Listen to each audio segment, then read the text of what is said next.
அனைவருக்கும் காலை வணக்கம். வெற்றி டிவியின் பத்திரிகை நேரம் நிகழ்ச்சியோடாக இணைந்திருக்கிறோம். அந்த வகையில் இன்று என்னுடன் இணைந்திருக்கிறார் எமது செய்தி வாசிப்பாளர் கஜிதா. வணக்கம் கஜிதா. வணக்கம் டிலக்ஸி. இன்றைய வீரகேசரி பத்திரிகையின் பிரதான தலைப்புச் செய்தியாக என்ன காணப்படுகின்றது பார்த்தோமானால், பிரதமரானார் ஹரணி, அமைச்சரவையும் நியமனம், 15 அமைச்சர்களின் பொறுப்புகள், அனுர ஹரணி விஜிதவிடம் பகிர்ந்தளிப்பு என்ற தலைப்பினூடாக செய்தி காணப்படுகின்றது.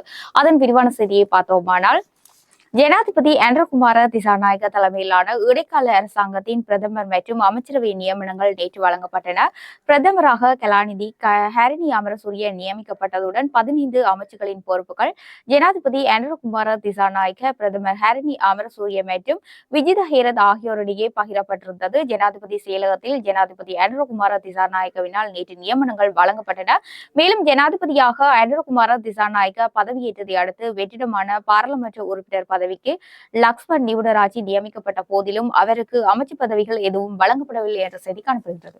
தினக்குரல் பத்திரிகையின் இன்றைய பிரதான தலைப்புச் செய்தியாக இடம்பெற்றிருப்பது, ஜனாதிபதி அனுரகுமார உட்பட 3 கொண்ட அமைச்சரவை. புதிய பிரதமராக ஹரணி, அமைச்சராக விஜித ஹேரத் பதவியேற்பு என்ற தலைப்பினூடாக காணப்படுகின்றது.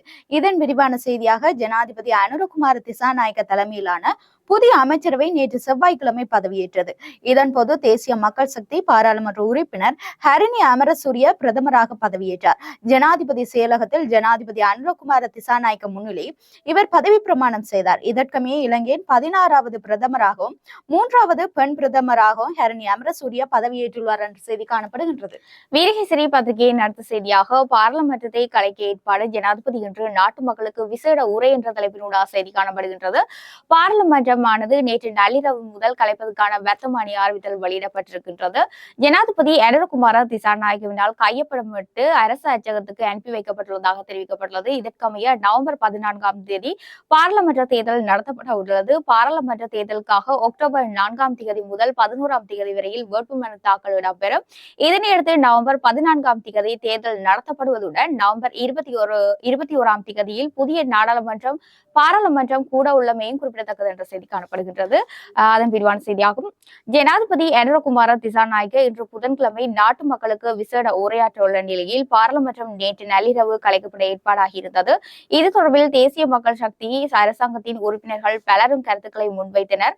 இடைக்கால அரசாங்கத்தின் பிரதமராக கலாநிதி ஹரணி அமரசூரிய நேற்று நியமிக்கப்பட்டார். இதனையடுத்து 3 உள்ளடக்கிய அமைச்சரவை நியமிக்கப்பட்டு 15 புதிய செயலாளர்கள் ஜனாதிபதியால் நியமிக்கப்பட்டுள்ளனர் என்ற செய்தி காணப்படுகிறது.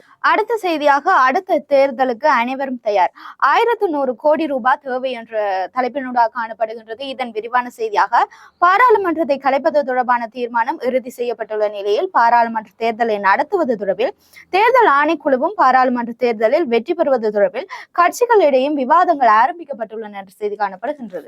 அடுத்த செய்தியாக, 15 அமைச்சுக்களுக்கு செயலாளர் நியமனம், வெளியுறவு திரைசேரி செயலாளர்களில் மாற்றமில்லை என்ற தலைப்பினூடாக செய்தி காணப்படுகின்றது. அதன் விரிவான செய்தியாக, ஜனாதிபதி அனுரகுமார திசாநாயக்க தலைமையிலான இடைக்கால அரசாங்கத்தில் 15 அமைச்சுக்களுக்கான செயலாளர் நியமிக்கப்பட்டுள்ளார்கள். ஜனாதிபதி செயலகத்தில் நேற்று புதிய செயலாளர்களுக்கான நியமனம் ஜனாதிபதி செயலாளரால் வழங்கி வைக்கப்பட்டன. வெளிவிவகார அமைச்சின் செயலாளர் பதவியில் மாற்றம் செய்யப்படவில்லை. மேலும் திரைசேரி செயலாளர் பணியாற்றிய மஹிந்த ஸ்ரீவர்தனவுக்கு மேலதிக பொறுப்புகள் வழங்கப்பட்டுள்ளன என்ற செய்தி காணப்படுகின்றது. அடுத்த செய்தியாக, பாதுகாப்பு, நிதி உட்பட பல அமைச்சுகள் ஜனாதிபதியிடம் என்ற தலைப்பினூடாக காணப்படுகின்றது. இதன் விரிவான செய்தியாக, பாதுகாப்பு, நிதி உள்ளிட்ட முக்கிய அமைச்சுக்கள் ஜனாதிபதி அனுரகுமார திசாநாயக்கவின் கீழ் கொண்டு வரப்பட்டுள்ளன. ஜனாதிபதி அனுரகுமார திசாநாயக்க தலைமையிலான புதிய அமைச்சரவை நேற்று பதவியேற்றது என்ற செய்தி காணப்படுகின்றது. அடுத்த செய்தியாக, நிபந்தனையின்றி சஜித் அணியுடன் இணைய தயார், பிரதமர் பதவியை விட்டுக் கொடுப்போம், ஐக்கிய தேசிய கட்சியின் முக்கிய பிரமுகர்கள் அறிவிப்பு என்ற தலைப்பினூடாக செய்தி காணப்படுகின்றது. அதன் விரிவான செய்தியாக, ஐக்கிய தேசிய கட்சி மற்றும் ஐக்கிய மக்கள் சக்தியின் பிளவே தேசிய மக்கள் சக்தி எழுச்சிக்கு காரணமானது. பாராளுமன்ற அதிகாரத்தை கைப்பற்ற வேண்டுமாயின் ஒருமித்து பயணிக்க வேண்டும் என்பதை சஜித் பிரேமதாச தற்போது உணர வேண்டும். இத்தகைய ஒருமித்த பயணத்துக்காக நிபந்தனைகளின்றி ஒத்துழைக்க தயாராக இருக்கின்றோம். காலம் கடத்தாது துரித தீர்மானம் எடுக்க வேண்டிய தருணம் இது என்ற செய்தி காணப்படுகின்றது. அடுத்த செய்தியாக, பொது தேர்தலுக்கு மட்டும் தயாராகிறது என்ற தலைப்பினூடாக காணப்படுகின்றது. பாராளுமன்ற தேர்தலுக்கு ஏனைய கட்சிகள் தயாராகி வரும் நிலையில் தாங்களும் தயாராகுவதாக ஸ்ரீலங்கா பொதுஜன பெரமுன தெரிவித்துள்ளது என்ற செய்தி காணப்படுகின்றது.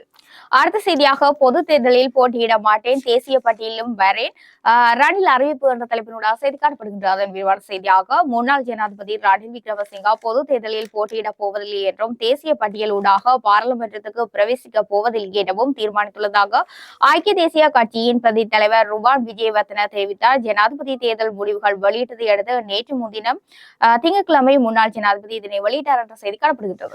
அடுத்த செய்தியாக பொது தேர்தலில் இனி ரணில் போட்டியிடார், தேசிய பட்டியல் மூலமும் பாராளுமன்றம் செல்லார் என்ற தலைப்பினூடாக காணப்படுகின்றது. முன்னாள் ஜனாதிபதி ரணில் விக்ரமசிங்க எதிர்வரும் பாராளுமன்ற தேர்தலில் போட்டியிடுவதையோ அல்லது தேசிய பட்டியலில் பாராளுமன்றத்தில் செல்வதோ இடம்பெறாது என ஐக்கிய தேசிய கட்சியின் பிரதி தலைவர் ருவான் விஜயவர்தன தெரிவித்துள்ளார் என்ற செய்தி காணப்படுகின்றது. அடுத்த செய்தியாக ரணிலுடன் பேச்சு நடத்த மாட்டோம் மஹிந்த ராஜபக்ச கூறுகின்றார் என்ற தலைப்பினூடாக செய்தி காணப்படுகின்றது. அதன் விரிவான செய்தியாக ஐக்கிய தேசிய கட்சியின் தலைவர் ரணில் விக்ரமசிங்கவுடன் ஒன்றிணைய போவதில்லை, எவ்வித பேச்சுவார்த்தையும் கிடையாது, மக்களானே ஏற்றுக்கொள்கின்றேன், நாட்டை சிறந்த முறையில் நிர்வகிக்கும் இயலுமை ஜனாதிபதி அனுரகுமார திசாநாயக்க உண்டு என பொதுஜன பெரமுன தலைவரும் முன்னாள் ஜனாதிபதியுமான மஹிந்த ராஜபக்ச கூறுகின்றார் என்ற செய்தி காணப்படுகின்றது. அடுத்த செய்தியாக ஜனாதிபதி தேர்தலில் தோல்விக்கு நானே பொறுப்பு, பிரதமர் வேட்பாளராக நானே களமிறங்குவேன், ரணிலுடன் இணையவே மாட்டேன் என்று சஜித் பிரேமதாச தெரிவித்துள்ளார் என்று செய்தி காணப்படுகின்றது. நானே பிரதமர் வேட்பாளர் ரணிலுடன் இணைய முடியாது திட்டவட்டமாக அறிவித்தார் எதிர்க்கட்சி தலைவர் சஜித் பிரேமதாஸ் என்ற தலைப்பினூடாக செய்தி காணப்படுகின்றது. தினக்குரல் பத்திரிகை ஒத்த செய்தியாகவே இதுவும் காணப்படுகின்றது. பொது தேர்தலில் என்னை பிரதமர் வேட்பாளராக களமிறக்குவதற்கு கட்சி ஏகமனதாக தீர்மானித்துள்ளது. எனவே முன்னாள் ஜனாதிபதி ரணில் விக்ரமசிங்கவுடன் இணைந்து பயணிப்பதில் எந்தவித எதிர்பார்ப்பும் இல்லை என எதிர்க்கட்சி தலைவர் சஜித் பிரேமதாஸ் தெரிவித்தார் என்ற செய்தி காணப்படுகின்றது. அடுத்த செய்தியாக இந்தியா சீனாவிற்கு இடையில் இலங்கை சிக்க விரும்பாது, ஜனாதிபதி அனுரகுமார திசாநாயக்க என்ற தலைப்பினூடாக காணப்படுகின்றது. இதன் விரிவான செய்தியாக இந்தியாவிற்கும் சீனாவிற்கும் இடையிலான புவிசார் அரசியல் மோதலில் சிக்கப்படுவதற்கு இலங்கை விரும்பவில்லை என புதிய ஜனாதிபதி அனுரகுமார திசாநாயக்க தெரிவித்துள்ளார் என்ற செய்தி காணப்படுகின்றது. அடுத்த செய்தியாக சகல கட்சிகளுடனும் பேச்சுவார்த்தை நடத்துவோம் முக தலைவர் ஹக்கீம் அறிவிப்பு என்ற தலைப்பினூடாக செய்தி காணப்படுகின்றது. அதன் விரிவான செய்தியாக பாராளுமன்ற தேர்தலில் வெற்றி பெறுவதற்கு தொடர்ந்து செயற்படுவோம், அதற்காக பரந்துபட்ட கூட்டணி ஒன்றை அமைப்பதற்கு ஐக்கிய மக்கள் கூட்டணி அப்பால் ஏனைய கட்சிகளுடன் பேச்சுவார்த்தை முன்னெடுப்பதற்கு தீர்மானிக்கப்பட்டுள்ளதாக தெரிவித்த ஸ்ரீலங்கா முஸ்லிம் காங்கிரஸ் தலைவர் ரஃப் ஹக்கீம் தெரிவித்தார் என்ற செய்தி காணப்படுகின்றது. அடுத்த செய்தியாக பொது தேர்தலில் ஐக்கிய தேசிய கட்சியுடன் இணையோம் என்ற தலைப்பினூடாக ஒரு செய்தி காணப்படுகின்றது. இதன் விரிவான செய்தி தினக்குரல் பத்திரிகையின் பக்கம் 4 காணப்படுகின்றது. இவை அனைத்தும் இன்றைய தினக்குரல் பத்திரிகையின் முன்பக்க செய்திகளாக இடம்பெற்றுள்ளன. வீரகேசரி பத்திரிகையின் முன்பக்க செய்தியின் இறுதி செய்தியாக 3ஆம் கட்ட மீளாய்க்கான காலப்பகுதி குறித்து புதிய அரசாங்கத்துடன் பேசுவோம், இலங்கையுடன் இணைந்து பணியாற்ற தயார், சர்வதேச நாணய நிதியம் அறிவிப்பு என்ற தலைப்பினூடாக செய்தி காணப்படுகின்றது. அதன் விரிவான செய்தியாக கடின முயற்சிகளில் ஊடாக வென்றெடுக்கப்பட்ட அடைவுகளை தொடர்ந்து முன்கொண்டு செல்வதை இலக்காக கொண்டு ஜனாதிபதி அனுரகுமார திசாநாயக்கவுடன் அவரது அணியுடனும் இணைந்து செயற்பட எதிர்பார்த்திருப்பதாக சர்வதேச நாணய நிதியம் தெரிவித்துள்ளது. நாட்டின் 9வது நிறைவேற்று அதிகார ஜனாதிபதியை தெரிவு செய்வதற்கான தேர்தல் கடந்த சனிக்கிழமை இடம்பெற்று முடிந்தது என்ற செய்தி காணப்படுகின்றது. இவை அனைத்தும் வீரகேசரி பத்திரிகையின் முன்பக்க செய்திகளாக அமைகின்றன. தினக்குரல் பத்திரிகையின் இன்றைய ஆசிரியர் செய்தியாக இடம்பெற்றிருப்பது அதிகாரம் நிரந்தரமானதல்ல, காலப்போக்கில் கைமாறுவது என்ற தலைப்பினூடாக காணப்படுகின்றது. இதை விரிவாக பார்ப்போமானால் பாராளுமன்றம் கலைக்கப்பட்டவுடன் தேர்தலை நடத்துவதற்கு தேர்தல்கள் ஆணைக்குழு தயாராகி வருவதுடன் அடுத்த பொது தேர்தலை நடத்துவது தொடர்பான கலந்துரையாடல்கள் ஆரம்பிக்கப்பட்டுள்ளதாக தகவல்கள் வெளியாகியுள்ளன. தேர்தல் என்பது ஒரு நாடு, ஒரு பிராந்தியம், ஒரு சமூகம் ஆகியவற்றுக்கு ஒரு முக்கியமான தருணமாகும். தேர்தல்கள் ஜனநாயக ஆட்சிக்கு ஒரு அடிப்படையான பங்களிப்பை வழங்குகின்றன. வாக்காளர்களுக்கு தலைவர்களை தேர்ந்தெடுக்கவும் பதவியில் அவர்களின் செயற்பாட்டிற்கும் பொறுப்பேற்கவும் உதவுகின்றன. அதே சமயம் ஜனநாயக தேசங்களில் தேர்தல்கள் மூலம் அதிகாரம் கைமாறுகின்றது. அத்துடன் அதிகாரம் நிரந்தரமானதில்லை, அது காலப்போக்கில் கைமாறுகிறது. ஜனநாயகத்தில் வாரிசு என்பது மக்களின் ஆணையால் தீர்மானிக்கப்படுகிறது. ஒரு நாடு மக்களால் தேர்ந்தெடுக்கப்பட்ட தனியாட்களால் ஆளப்படுகிறது. உலகின் வலிமையான இராணுவத்தை கொண்ட நாடு தளபதிகளால் ஆளப்படுவதில்லை. சிவில் சக்தி உடல் சக்தியை மிஞ்சுகிறது. அதுதான் ஜனநாயகத்தின் அழகு, அதுதான் நாகரிகத்தின் முன்னேற்றமாகும். நிச்சயமாக அதுவே ஒரு உண்மையான ஜனநாயகமாக விளங்கும். மக்களும் சமூகமும் ஜனநாயக கலாச்சாரத்தை கடைபிடிக்க வேண்டும் என்றதே தினக்குரல் பத்திரிகையின் ஆசிரியர் செய்தியாக இடம்பெற்றுள்ளது. வீரகேசரி பத்திரிகையின் ஆசிரியர் செய்தியாக காணப்படுகின்றது. சர்வதேச தேர்தல் கண்காணிப்பு அமைப்புகளின் நற்சான்றிதழ் என்ற தலைப்பினூடாக ஆசிரியர் செய்தி வரையப்பட்டுள்ளது. அதன் விரிவான செய்தியை பார்த்தோம். ஆனால் நடந்து முடிந்த ஜனாதிபதி தேர்தல் வாக்களிப்பானது இலங்கை தேர்தல் அரசியல் வரலாற்றில் மிக அமைதியாக நடைபெற்றதாக பல்வேறு தரப்பினரும் நற்சான்றிதழ் பத்திரம் வழங்கி வருவதை அவதானிக்க முடிகின்றது. சர்வதேச தேர்தல் கண்காணிப்பாளர்கள் மற்றும் உள்நாட்டு தேர்தல் கண்காணிப்பாளர்கள் என பல்வேறு தரப்பினரும் ஜனாதிபதி தேர்தலானது மிகவும் அமைதியாகவும் எவ்வித அழுத்தங்களின்றி நடைபெற்றதாக உறுதிப்படுத்தியுள்ளனர். அந்த வகையில் தேர்தல் வாக்களிப்பு குறித்து கருத்து வெளியிட்டுள்ள ஐரோப்பிய ஒன்றிய தேர்தல் கண்காணிப்பு குழுவின் தலைவர் நாஜிசா சாமர், இலங்கையில் நடைபெற்று முடிந்த 9வது ஜனாதிபதி தேர்தல் மிகவும் அமைதியானதும் நியாயமானதுமான முறையில் நடத்தப்பட்டுள்ளது. இம்முறை தேர்தல் பிரச்சார மேடைகளில் இனமத பேதங்களை முன்னிலைப்படுத்தி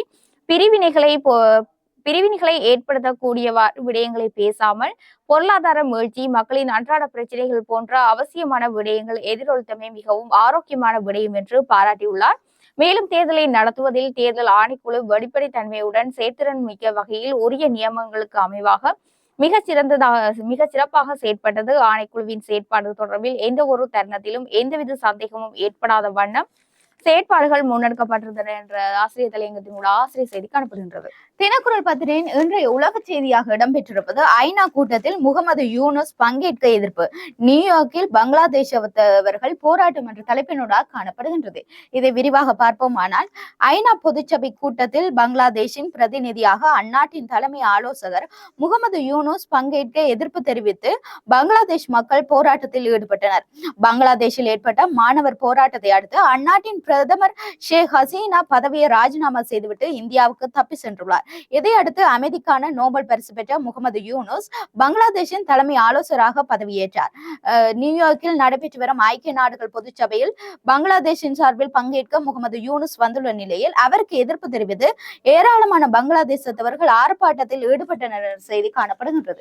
வீரகேசரி பத்திரிகையின் உலக செய்தியாக காணப்படுகின்றது. சிங்கப்பூர் முன்னாள் போக்குவரத்து அமைச்சர் மீது அன்பளிப்புகளை பெற்றதாக குற்றச்சாட்டு என்ற தலைப்பினூடாக செய்தி காணப்படுகின்றது. அதன் விரிவான செய்தியாக, சுப்பிரமணியம் முன்னாள் போக்குவரத்து அமைச்சர் சிங்கப்பூரின் முன்னாள் போக்குவரத்து அமைச்சர் சுப்பிரமணியம் ஈஸ்வரன் மீது பதவியில் இருந்த போது சட்டத்துக்கு முரணாக அன்பளிப்புகளை பெற்ற குற்றச்சாட்டு சுமத்தப்பட்டுள்ளது. அவர் உள்ளூர் நீதிமன்றத்தின் முன் குற்றத்தை ஒப்புக்கொண்டுள்ளார். இந்திய வம்சாவளி இனத்தை சேர்ந்த அவர் மீது 5 பிரிவுகளில் குற்றச்சாட்டுகள் சுமத்தப்பட்டுள்ளன. அவற்றில் 165ஆம் பிரிவின் கீழ் 4 குற்றச்சாட்டுகளுக்கும் நீதிக்கும் தடை ஏற்படுத்தியமை தொடர்பில் குற்றச்சாட்டு சுமத்தப்பட்டுள்ளது. ஆரம்பத்தில் ஈஸ்வரன் மீது ஊழல் குற்றச்சாட்டு சுமத்தப்பட்டிருந்தது. ஆனால் விசாரணையில் அந்த குற்றச்சாட்டுகளை திருத்திய நிலையில் அவர் குற்றத்தை ஒப்புக்கொண்டுள்ளார். அது தொடர்பான விசாரணைகள் நேற்று செவ்வாய்க்கிழமை இடம்பெற்றது. விசாரணையை அடுத்து உயர் நீதிமன்றம் வழியில் ஊடகவியலாளர் மத்தியில் ஈஸ்வரன் உரையாற்றுகையில், நீங்கள் அறிவது போன்று எனது சட்டத்தரணிகள் தமது நிலைப்பாட்டை தெளிவாக உள்ளனர் என கூறினார். அத்துடன் அது தொடர்பில் எதுவும் கூறுவது பொருத்தமானதாக இருக்காது என அவர் குறிப்பிட்டார். அவர் ஏன் குற்றத்தை ஒப்புக்கொண்டார் என்பது தொடர்பில் வினாவப்பட்ட வினாக்களுக்கு விடையளிக்க அவர் மறுத்துள்ளார். அவர் மேற்படி விசாரணைக்கு முன்னால் அளித்த பேட்டியில் தனக்கு எதிரான குற்றச்சாட்டுகள் போராட்ட போவதாக கூறியிருந்தமை குறிப்பிடத்தக்கது. அவருக்கான தண்டனை விதிப்பு எதிர்வரும் அக்டோபர் மாதம் 3ஆம் தேதி 10 மணிக்கு ஒத்திவைக்கப்பட்டுள்ளதாகவும் அவருக்கு பிணையும் நீடிக்கப்பட்டுள்ளது என்ற செய்தியும் காணப்படுகின்றது. தினக்குரல் பத்திரிகையின் அடுத்த உலக செய்தியாக இடம்பெற்றிருப்பது லெபனானில் இஸ்ரேல் தாக்குதல், உயிரிழப்பு 492 உயர்வு, 35 குழந்தைகளும் பலி என்ற தலைப்பினூடாக காணப்படுகின்றது. இதன் விரிவான செய்தியாக, லெபனானில் இஸ்ரேல் கடுமையான தாக்குதலை நிகழ்த்தியுள்ளது. இஸ்ரேல் மேற்கொண்ட வான்வழி தாக்குதலில் 35 சிறார்கள், பெண்கள் உட்பட 492 பேர் உயிரிழந்தனர்.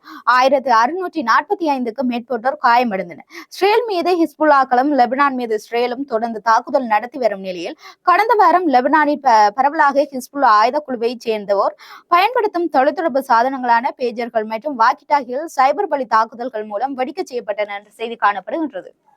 வீரகேசரி பத்திரிகையின் விளையாட்டு செய்தியாக காணப்படுகின்றது. இலங்கை குழுவில் நிசான் பீரிஸ் என்ற தலைப்பினூடாக செய்தி காணப்படுகின்றது. அதன் விரிவான செய்தியாக, நியூசிலாந்துக்கு எதிராக நடைபெற்ற 2வது டெஸ்ட் கிரிக்கெட் போட்டிக்கான இலங்கை குழுவின் வலது கை சுழல் பந்து வீச்சாளர் நிசான் பீரிஸ் பெயரிடப்பட்டுள்ளார். வேகப்பந்து வீச்சாளர் விஸ்வா பெர்னாண்டோவின் வலது தொடை பகுதியில் தசையிழப்பு ஏற்பட்டுள்ளதாக அவருக்கு சிகிச்சையுடன் கூடிய ஓய்வு வழங்கப்பட்டுள்ளது. அவருக்கு பதிலாக நிசான் பீரிஸை இணைத்துக் கொண்டுள்ளதாக ஸ்ரீலங்கா கிரிக்கெட் அறிவித்தது. நீர்கொழும்பு புனித மேரியால் கல்லூரியின் முன்னாள் வீரரான நிசான் பீரிஸ் 41 முதல் தர கிரிக்கெட் போட்டிகளில் 172 விக்கெட்டுகளை மொத்தமாக வீழ்த்தியுள்ளார். தென்னாப்பிரிக்காவில் நடைபெற்ற தென்னாப்பிரிக்கா ஏ அணிக்கு எதிராக உத்தியோக பெற்ற டெஸ்ட் தொடரில் இலங்கை ஏ அணிக்காக முதலாவது போட்டியில் மாத்திரம் விளையாடிய நிசான் பீரிஸ் 3 விக்கெட்டுகளையும் மாத்திரம் கைப்பற்றினார் என்ற செய்தி காணப்படுகின்றது. தினக்குரல் பத்திரிகையின் இன்றைய விளையாட்டுச் செய்தியாக இடம்பெற்றிருப்பது இங்கிலாந்தை வீழ்த்தியதே எல்லாவற்றுக்கும் காரணம். இலங்கை அணியின் கேப்டன் தனஜியா என்ற தலைப்பினூடாக காணப்படுகின்றது. இதன் விரிவான செய்தியாக இங்கிலாந்தை வீழ்த்தியதில் இருந்து மன உறுதியாக மிகப்பெரிய அளவில் உயர்ந்துள்ளதாக இலங்கை அணியின் கேப்டன் தனஜியா டி சில்வா கூறியுள்ளார். இலங்கை நியூசிலாந்து அணிகளுக்கு இடையேயான முதலாவது டெஸ்ட் போட்டி காலி மைதானத்தில் நடைபெற்றது. இதில் முதலில் ஆடிய இலங்கை அணி முதல் இன்னிங்ஸில் 305 ஓட்டங்களை பெற தொடர்ந்து விளையாடிய நியூசிலாந்து அணி முதல் இன்னிங்ஸில் 340 ஓட்டங்களை பெற்றது. அதன்பின் 35 ஓட்டங்கள் பின்தங்கிய நிலையில் விளையாடிய இலங்கை அணி இரண்டாவது இன்னிங்ஸில் 309 ஓட்டங்கள் குவித்தது. இதனால் நியூசிலாந்து அணிக்கு 275 ஓட்டங்கள் என்ற இலக்கு நிர்ணயிக்கப்பட்டது என்ற செய்தி காணப்படுகின்றது. அடுத்த பத்திரிகையான தமிழ் பிறரின் பேப்பரை பார்த்தோம்னா அதன் பிரதான தலைப்புச் செய்தியாக காணப்படுகின்றது. இலங்கையின் 3வது பெண் பிரதமர் கலாநிதி ஹரிணி அமரசூரிய என்ற தலைப்பினூடாக செய்தி காணப்படுகின்றது. அதன் விரிவான செய்தியாக இலங்கையின் புதிய பிரதமராக தேசிய மக்கள் சக்தியின் பாராளுமன்ற உறுப்பினர் கலாநிதி ஹரிணி அமரசூரிய ஜனாதிபதி செயலகத்தில் வைத்து ஜனாதிபதி அனுரகுமார திசாநாயக்க முன்னிலையில் செவ்வாய்க்கிழமை பதவி பிரமாணம் செய்து கொண்டார். அதன் பின்னர் பிரதமர் கலாநிதி ஹரிணி அமரசூரிய சில நிமிடங்களுக்கு முன்னர் ஜனாதிபதி அனுரகுமார திசாநாயக்க முன்னிலையில் கல்வி, தொழில், கைத்தொழில், விஞ்ஞானம் மற்றும் தொழில்நுட்பம், சுகாதாரம் மற்றும் முதலீட்டு அமைச்சராக பதவி பிரமாணம் செய்து கொண்டார். இலங்கை வரலாற்றில் 3வது பெண் பிரதமராக கலாநிதி ஹரிணி அமரசூரிய இணைத்துக் கொண்டார். இவர் இலங்கையின் 16வது பிரதமர் என்பதும் குறிப்பிடத்தக்கது. இதற்கு முன்னதாக உலகில் முதல் பெண் பிரதமராக ஸ்ரீமாவோ பண்டாரநாயக்க மற்றும் சந்திரிகா குமாரதுங்க ஆகியோர் இலங்கை பிரதமராக பதவி வகித்துள்ளனர் என்ற செய்தி காணப்படுகின்றது. தமிழன் பத்திரிகையின் இன்றைய பிரதான தலைப்புச் செய்தியாக இடம்பெற்றிருப்பது பாராளுமன்றம் கலைக்கப்பட்டது. விசேட வர்த்தமானியூடாக அறிவித்தார் ஜனாதிபதி அனுர என்ற தலைப்பினூடாக காணப்படுகின்றது. இதன் விரிவான செய்தியாக ஜனாதிபதி அனுரகுமார திசாநாயக்கவால் பிறப்பிக்கப்பட்ட விசேட வர்த்தமானியின் பிரகாரம் 2020 ஆண்டு ஆகஸ்ட் மாதம் 20ஆம் தேதி ஆரம்பமான 9வது பாராளுமன்றம் நேற்றிரவு கலைக்கப்பட்டது. இதன்படி நவம்பர் மாதம் 14ஆம் தேதி பாராளுமன்ற தேர்தல் நடைபெறும் என விசேட வர்த்தமானியூடாக தெரிவிக்கப்பட்டுள்ளது என்று செய்தி காணப்படுகின்றது. அடுத்த செய்தியாக ஒதுக்கினார் ரணில் என்ற தலைப்பினூடாக செய்தி காணப்படுகின்றது. முன்னாள் ஜனாதிபதி ரணில் விக்ரமசிங்க எதிர்வரும் பொது தேர்தலில் போட்டியிட மாட்டார். அத்துடன் தேசிய பட்டியலில் இருந்து பாராளுமன்றத்துக்கு வருவதற்கு அவருக்கு நோக்கமில்லை எனினும் ஐக்கிய தேசிய கட்சியை வழிநடத்துவதில் கவனம் செலுத்துவார் என்று கட்சி தகவல்கள் தெரிவிக்கின்றன. முன்னாள் ஜனாதிபதி ரணில் விக்ரமசிங்க எடுத்த தீர்மானத்தை ஐக்கிய தேசிய கட்சியின் பிரதி தலைவர் ருவான் விஜயவர்தன மற்றும் தவிசாளர் வஜ்ர அபேவர்தன ஆகியோர் உறுதிப்படுத்தினர் என்ற செய்தி காணப்படுகின்றது. அடுத்த செய்தியாக தேர்தலுக்கான நிதிக்கு ஜனாதிபதியே பொறுப்பு என்ற தலைப்பினூடாக காணப்படுகின்றது. இதன் விரிவான செய்தியாக பாராளுமன்றம் கலைக்கப்படும் பட்சத்தில் கலைக்கப்பட்ட தினத்திலிருந்து 2 மாதங்களில் பொது தேர்தலை நடத்தியாக வேண்டும். ஆனால் 2024ஆம் ஆண்டு வரவு செலவு திட்டத்தில் பொது தேர்தலுக்காக நிதி ஒதுக்கீடு எதுவும் செய்யப்படவில்லை. அவ்வாறு தேர்தலை நடத்துவதென்றால் அதற்கு 11 பில்லியன் ரூபாய் தேவைப்படும். எனவே பொது தேர்தலின் நிதி செலவுக்கான முழு பொறுப்பையும் ஜனாதிபதியே ஏற்க வேண்டும் என்று தேர்தல்கள் ஆணையாளர் நாயகம் சமன் ஸ்ரீ ரத்நாயக்க தெரிவித்துள்ளார் என்ற செய்தி காணப்படுகின்றது.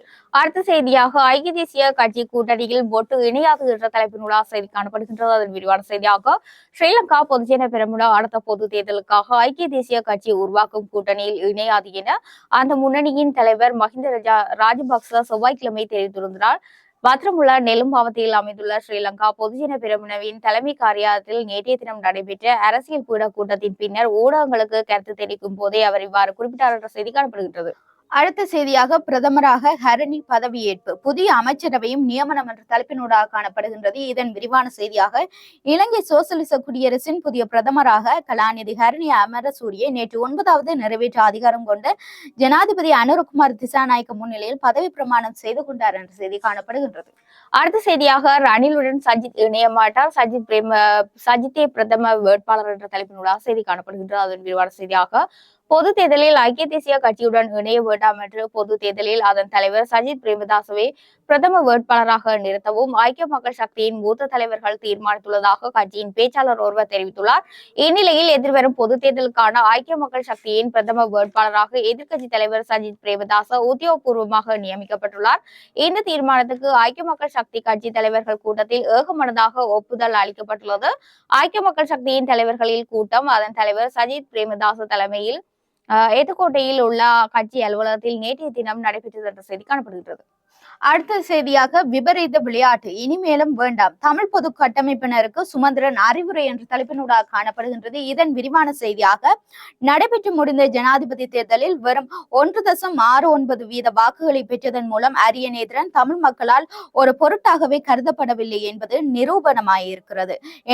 என தெரிவித்த இலங்கை தமிழரசு கட்சியின் பேச்சாளரும் முன்னாள் பாராளுமன்ற உறுப்பினருமான எம்.ஏ. சுமந்திரன், இந்த தடவை மக்களது மதிநுட்பத்தால் இந்த பெரும் அபாயத்திலிருந்து நாம் தப்பித்துக் கொண்டுள்ளோம். இனிமேலும் இவ்விதமான விபரீத விளையாட்டுகளில் ஈடுபட வேண்டாம் என்று தமிழ் பொது கட்டமைப்பினர் என்று தம்மை அடையாளப்படுத்திக் கொள்வோரிடம் வினயமாக கேட்டுக்கொள்வதாகவும் தெரிவித்துள்ளார் என்ற செய்தி காணப்படுகின்றது. அடுத்த செய்தியாக பரந்தார் கோட்டா என்ற தலைப்பினுடைய செய்தி காணப்படுகின்றது. அதன் விரிவான செய்தியாக இலங்கையின் முன்னாள் ஜனாதிபதி கோட்டாபாய ராஜபக்ச பூடான் தலைநகர் திம்பு வழியாக திங்கட்கிழமை காத்மண்டு சென்றடைந்தார். காத்மண்டில் திங்கட்கிழமை காலை இறங்கிய அவர் லலித்பூரில் உள்ள ஜாம்சிகேலில் உள்ள விவாண்டா ஹோட்டலில் தங்கியுள்ளார். திரிபுவன் சர்வதேச விமான நிலையத்துக்கு ட்ரூட் ஏர் விமானம் ஊடாக ராஜபக்ச சென்றார். லலித்பூர் மாவட்ட காவல்துறையினர் எஸ்பினே சுபேடியின் கூற்றுப்படி கோட்டாபாய ராஜபக்ச தனது வருகையின் போது பங்கேற்கும் நிகழ்வுகளுக்கு பாதுகாப்பு ஏற்பாடுகள் செய்யப்பட்டுள்ளன. இதில் சித்வானுக்கு பயணம் செய்வதாக திட்டங்கள் அடங்கும் என்ற செய்தி காணப்படுகிறது. அடுத்த செய்தியாக நானே பிரதமர் வேட்பாளர் ரணிலுடன் கூட்டில்லை என சஜித் தெரிவிப்பு என்ற தலைப்பினூடாக காணப்படுகின்றது. இதன் விரிவான செய்தியாக ஜனாதிபதி அனுரகுமார் திசாநாயக்கவால் முன்வைக்கப்படும் எந்த ஒரு முற்போக்கான யோசனைகளுக்கும் ஒத்துழைப்பை வழங்குவோம். தேர்தலில் வாக்குகள் குறைந்தமைக்கான முழு பொறுப்பையும் நான் ஏற்றுக்கொள்கிறேன். அதேபோல் ஐக்கிய தேசிய கட்சியின் தலைவர் ரணில் விக்ரமசிங்கவுடனோ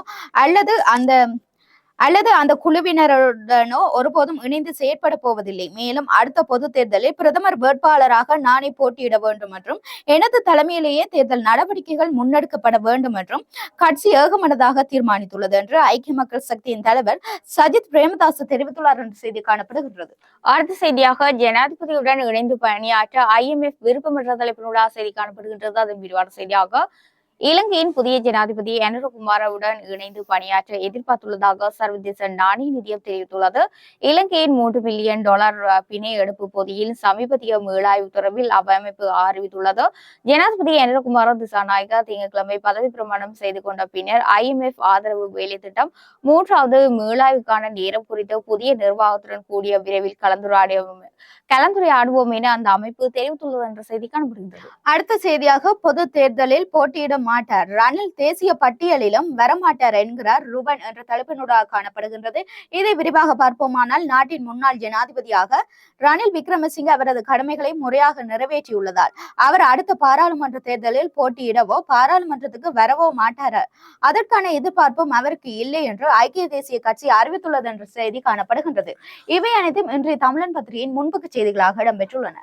அடுத்த செய்தியாக மக்களது மதிநுட்பத்தால் தப்பித்துக் கொள்றோம் என்ற தலைப்பிலூடாக செய்தி காணப்படுகின்றது. அதன் விரிவான செய்தியாக நடைபெற்று முடிந்த ஜனாதிபதி தேர்தலில் வரும் 1.69% வாக்குகளை பெற்றதன் மூலம் அரியநேத்திரன் தமிழ் மக்களால் ஒரு பொருட்டாகவே கருதப்படவில்லை என்பது நிரூபணமாகின்றது என தெரிந்து இலங்கை தமிழ் அரசு கட்சியின் பேச்சாளரும் பாராளுமன்ற உறுப்பினருமான எம்.ஏ. சுமந்திரன் இந்த தடவை மக்களது மதிநுட்பத்தால் இந்த பெரும் ஆபத்திலிருந்து தாம் தப்பித்துக் கொண்டோம் என்று தெரிவித்துள்ளார் என்ற செய்தி காணப்படுகின்றது.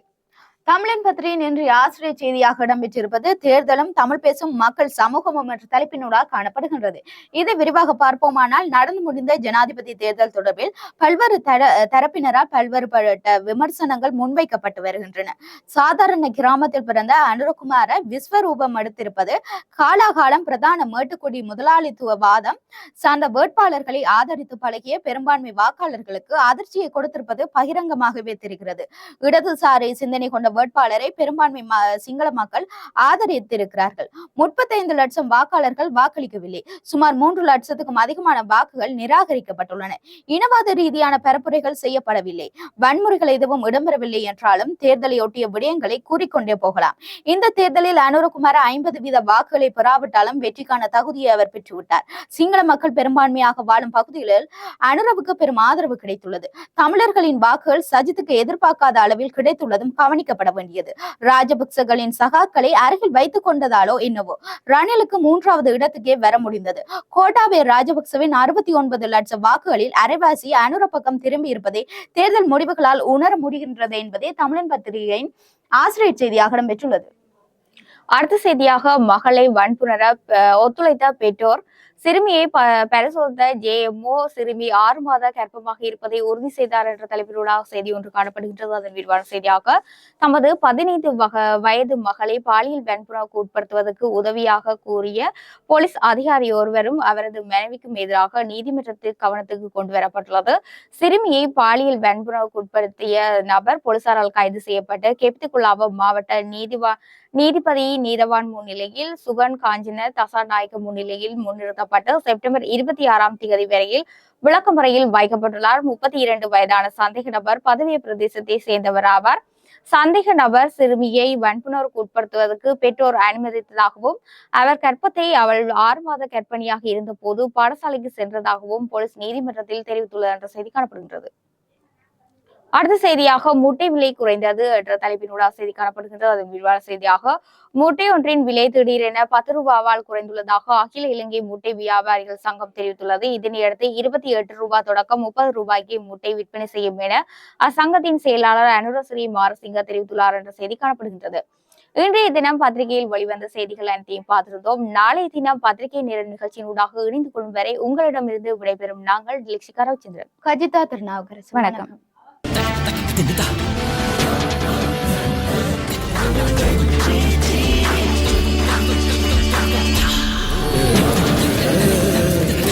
Kita